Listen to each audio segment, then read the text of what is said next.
నారా చంద్రబాబు నాయుడు గారు, శ్రీ పవన్ కళ్యాణ్ గారు, వారి వ్రతం ఒకటే, ధర్మం బిది, వ్రతం బిది, సద్వివేకం బిది, ఆచారం బిది అని చెప్పినట్లుగా ఆదర్శనీయమైనటువంటి పథకామిగా వారు నడుస్తున్నటువంటి శుభవేళ మళ్ళీ మళ్ళీ ఈ రాష్ట్ర ప్రజలు వారికి కృతజ్ఞతలు చెప్తూ ఉంటారు. మన చంద్రబాబు గారు, మన పవన్ కళ్యాణ్ గారు ప్రత్యేకంగా కృతజ్ఞతలు చెప్పారు. అలాగే వేదికకి కుడివైపునున్నటువంటి ప్రముఖులు అందరి దగ్గరికి కూడా పేరు పేరున వెళ్ళి పలకరిస్తున్నటువంటి శుభవేళ పద్మభూషణ్ మన megastar Chiranjeevi, megastar power star, అటు మెగాస్టార్ ఇటు power star.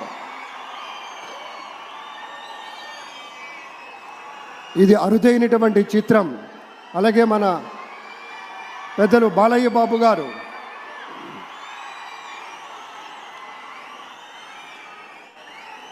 Super star Thalaivar Rajinikanth గారిని పలకరిస్తున్నారు ప్రధాని. వారి దంపతుల్ని లేడీస్ అండ్ జెంటిల్మెన్ మనస్ఫూర్తిగా వారి శుభకామనలు అందుకుంటూ మన బాలయ్య బాబుతోటి కరచాలనం చేస్తూ ముందుకు వెళ్తూ ఉన్నారు.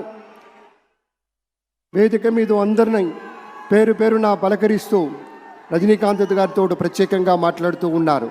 ఇది ప్రేమ, ఇది అభిమానం, ఇది వాత్సల్యం, ఇది కృతజ్ఞత, ఇది గౌరవం, అపారమైనటువంటి విశేష గౌరవంగా మనవి చేసుకుంటూ అద్భుతమైనటువంటి వారి యొక్క దిశానిర్దేశకత్వంలో మహనీయులు శ్రీ నరేంద్ర మోదీ గారి యొక్క దిశానిర్దేశకత్వంలో మన ఆంధ్రప్రదేశ్ రాష్ట్ర ప్రభుత్వం అగ్రగామి రాష్ట్రంగా నిలుస్తుందనటంలో సందేహం లేదు.